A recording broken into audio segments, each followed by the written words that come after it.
Ya, Komisi Pemberantasan Korupsi memanggil Gubernur Lukas NMB untuk diperiksa sebagai tersangka di Gedung Merah Putih KPK Jakarta. KPK berharap Lukas NMB dapat memenuhi panggilan tersebut.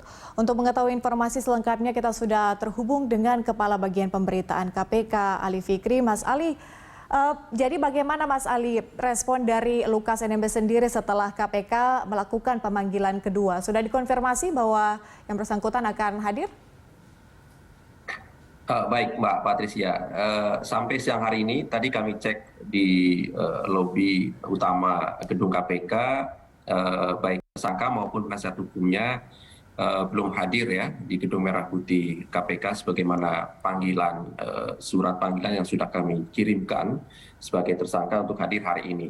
Namun demikian pada Jumat yang lalu penasihat hukum dan tim medis dari tersangka LE betul datang ke KPK dan kemudian bertemu dengan tim penyidik KPK menyampaikan bahwa tersangka masih sakit begitu ya.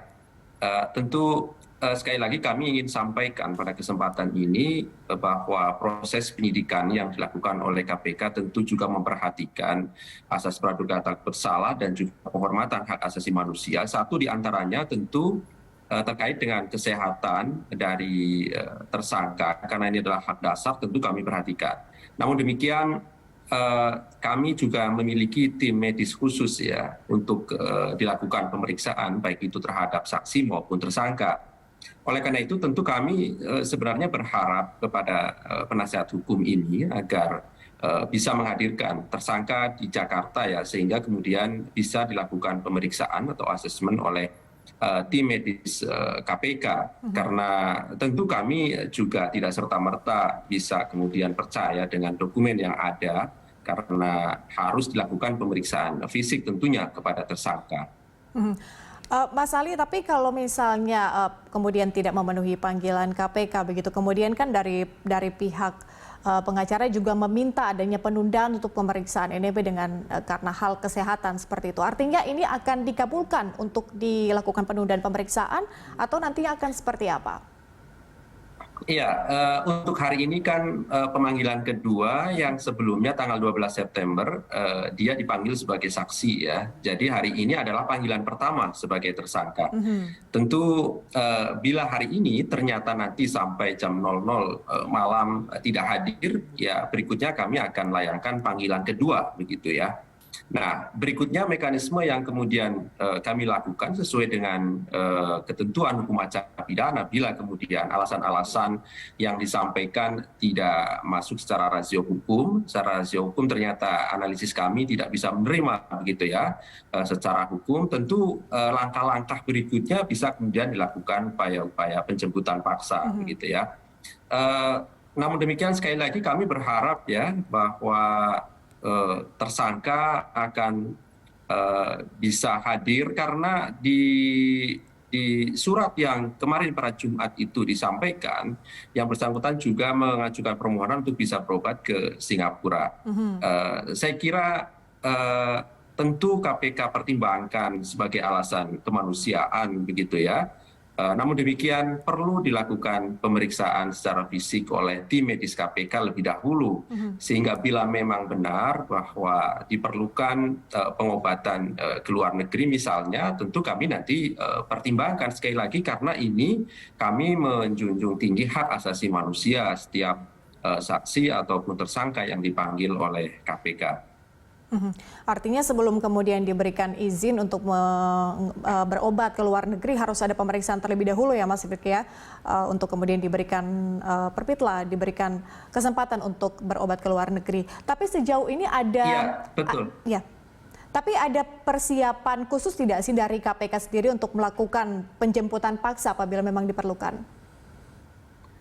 Ya, mengenai jemput paksa terhadap saksi ataupun tersangka itu hal biasa yang dilakukan oleh KPK ketika kemudian saksi ataupun tersangka kami simpulkan tidak kooperatif begitu ya.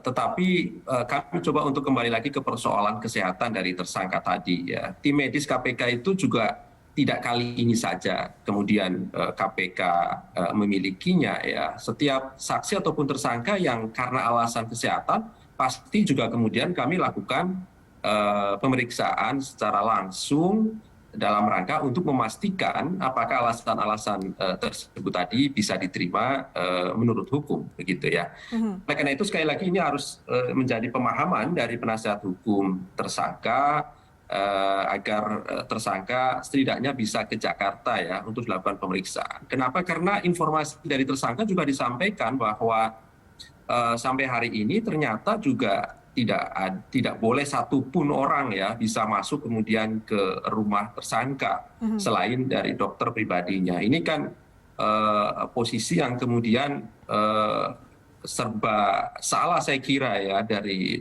tim penasehat hukumnya, dan kami justru kemudian memiliki analisis lain begitu. Apakah kemudian memang kesengajaan dari penasehat hukumnya ya untuk kemudian tidak memperlancar proses penyidikan ini kah, atau seperti apa begitu. Di sisi lain menyampaikan bahwa tidak boleh satupun orang menemui yang bersangkutan, di sisi lain juga kemudian membangun opini seolah-olah KPK tidak manusiawi dengan alasan kesehatan dari tersangka.